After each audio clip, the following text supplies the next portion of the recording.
Today is Tuesday, February 22nd, 2000, and it's my pleasure to be here with Kenny Hegland, who is the acting dean at the University of Arizona College of Law from 1988 to 1989 and is currently a professor at the law school.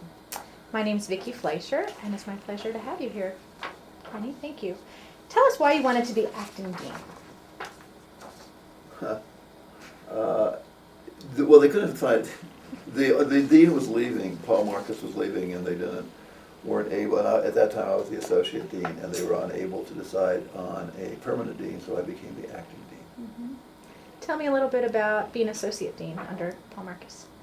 Well, it was, the associate dean, the associate dean does a lot, but at one point, a friend of mine in from high school asked me, what does the associate dean do?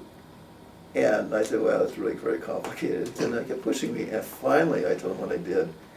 And he looked at me and he said, oh, I thought you were important. Oh. So, it is, right? But from an outsider, it may not seem that way, but, dealing with people, and it was fun. You liked it? Yeah, I did. Good. Okay, so when you were dean, Yes. what was the school's biggest problem? Well, the only thing I remember really distinctly was getting sued a lot. Yeah, I remember one time we had like a family dinner, and someone knocked at the door, and I just felt that it had to be yet another process server. And so I went to the door, and I was really kind of upset, and my sister had actually sent me flowers, so it was kind of nice. But we were, when you're in that capacity, people put you down as, they're suing you kind of in your official capacity.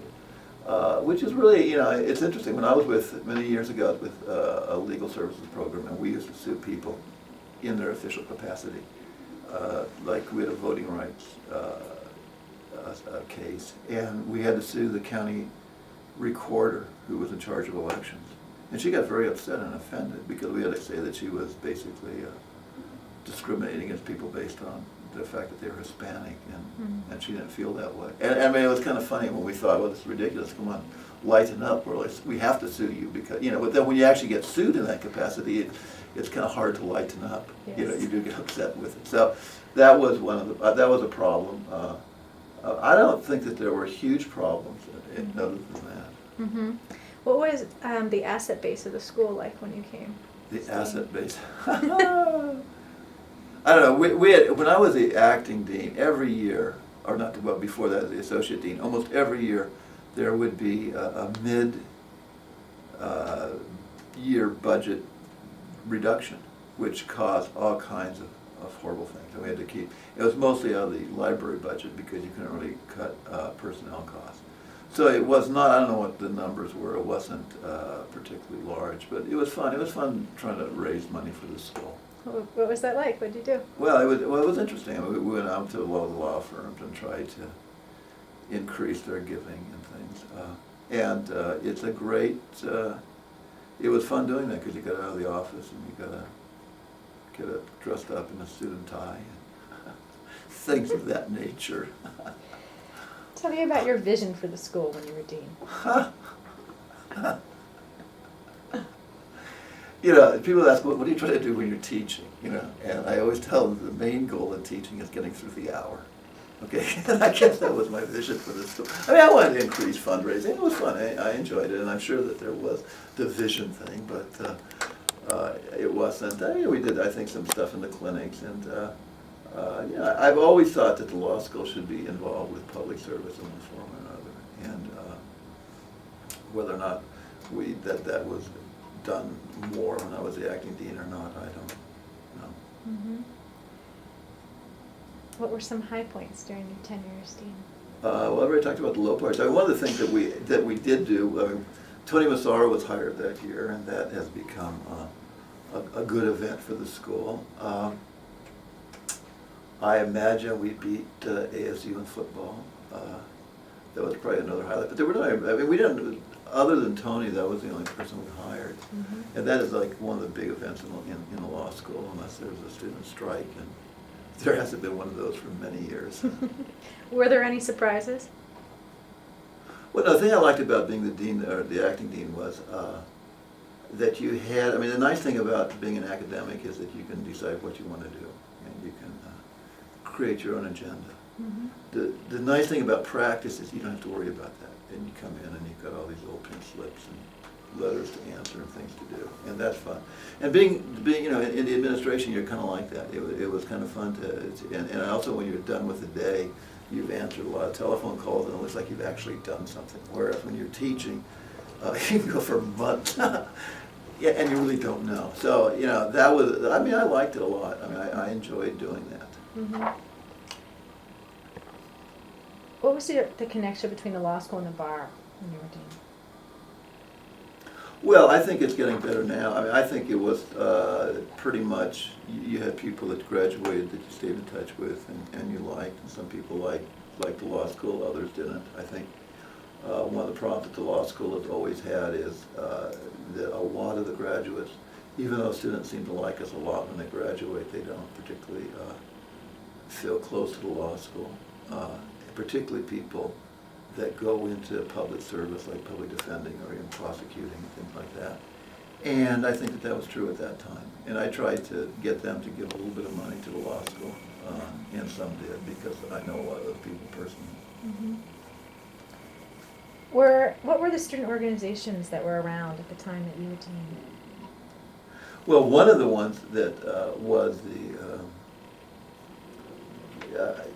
I think they were all pretty much the same. I don't think the Men's Law Association. There was at one point one of those, but I think they were no longer there.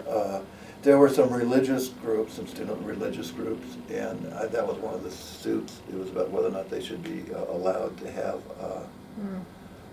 office space. And I actually voted that they should, and I still got sued, but that's okay too. What was your relationship like with the rest of the university at that time? I think it was pretty good. I mean, well, that was one of the nice things, that you got to know people across the street, and you'd go to some of their functions and sit in on the president who would have a dean's council, and it was interesting to find all the interesting things that was going on. At one point, it was funny. The Board of Regents required both ASU and U of A to list their peer institutions, and of course U of A listed Berkeley and UCLA and didn't say a word about ASU, which was fine, but then we found out that ASU had listed us as one of their peer institutions, and I remember one of the dean's meetings was that was there a possible way that we could make them take our name off of their list. So I mean, that's one of the bright things about academics. Okay, so what was your relationship like with ASU's law school? It was fine. We tried, we've always tried it, it's never worked out. I mean, I know a few people up there, but we were always going to have like meetings. I don't know if we did any of this when I was the acting dean, but there's always been talk about having meetings like in Casa Grande or something. We would go up occasionally with the clinics. I mean, the clinics are in more touch than I think the regular faculty is. But I mean, I remember the Jenks competition, which is competition between two law schools. But I don't think in terms of the faculty, there was really much contact between the two. Mm-hmm. Besides Tony Massara, were any other faculty members hired when you were dean? Not that I can recall. And mm-hmm. Tell me what you think the biggest change in legal education has been since the time that you were acting dean. Well, I don't know. I think that the students are, well, I don't know. I think in this school is the more clinics. I think we're much more involved with it. I came with Andy many, many years ago, and I started off in the clinical programs, and at that time we did have an in-house clinic, and that just means that Andy and I would supervise people working for legal aid, and then for a whole lot of events transpired, and we stopped having them, and so they were all placed with lawyers downtown, and now we've started more in-house clinics, and I think that that's been a big change in the law school. We had a small section program at that time, which I think is another key part of this school. So that hasn't changed. I'm sure the students have changed. I can't say how, but I'm sure they have. Mhm. They get younger every year. Oh, that's not true either. Actually, No. it's not, we get, it's not true. What was the most interesting thing that happened at the school when you were dean?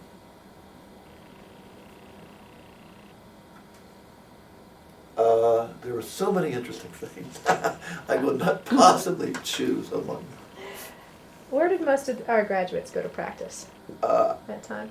I think it was still primarily an Arizona thing, but I really don't know. But they all seemed basically to be Arizona. I enjoyed what was nice, one of the really nice things about being the acting dean was that I got to run the graduation.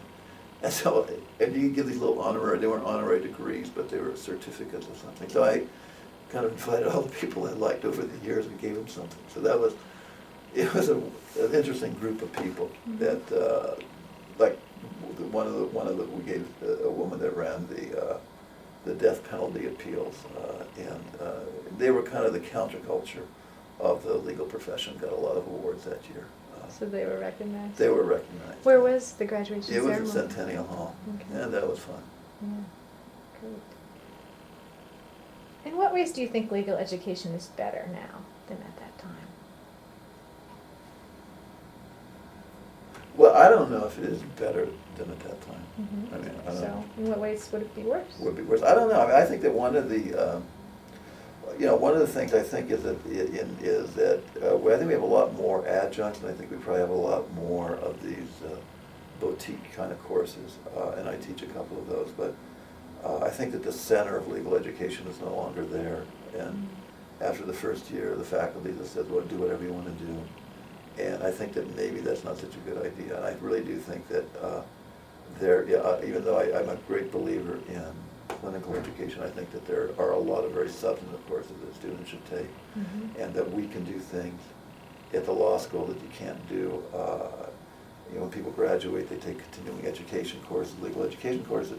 They do a wonderful job picking them up a little bit in specialized areas. But I think that the law school, what we can do that they can't do in other places is having a real highly theoretical and demanding courses. And so if students are taking less of those, I think that's a problem.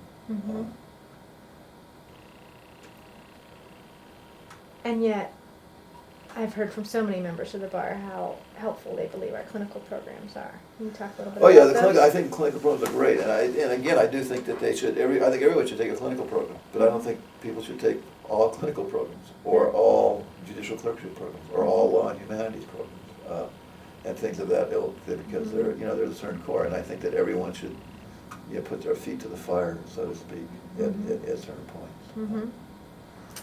What do you think is one of the best things about this law school? I think the small section program. I think that the relationship between the students and the faculty. When the ABA people were here last year, I believe it was, and they made me rewrite. I was a self-study, and they wouldn't accept it because it was not serious enough. I started off discussing the history of the university and saying not much happened for the first 75 years, and then we finally won the national basketball championship.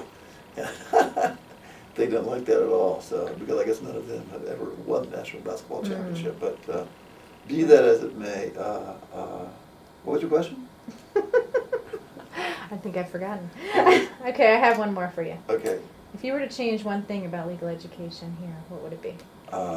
What the people like? I think the best thing is a small section and to relate.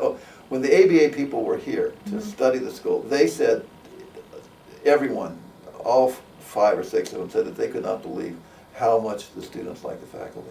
That this was really an exception from all, and these people have done a lot of studies at different law schools. So I mean, we've got to keep that.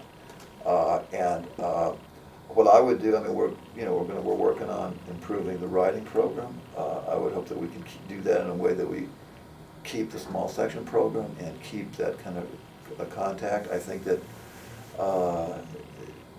the faculty here is very, very committed to teaching, and I hope that when we can keep that to the degree that now, when you get into these rating games, I haven't noticed it's actually happening, but I think there's a tendency then to start hiring people who will make bigger splashes. And it's like, if you're a good teacher, it's kind of like being a a lobster getting cooked. I mean, no one even hears about that. I mean, no one in back east hears about whether or not your classes are going well. They just see if you published an article or whatever. So that is a way I wouldn't want it to go. But other than that, again, I think that things are wonderful.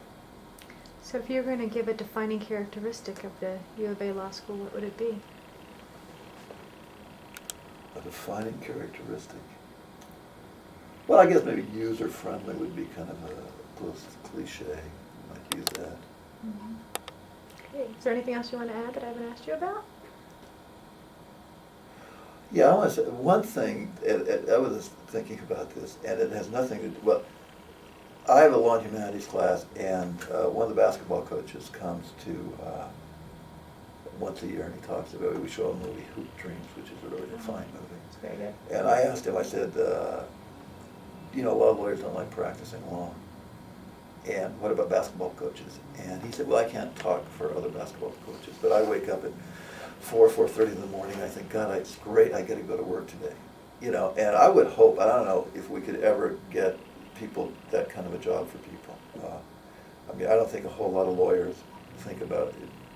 Wake up at 4:30 in the morning and think I could go to work today, and I don't think a whole lot of law professors do either. I mean, occasionally you do, but not probably as nearly as much as in an ideal world you would.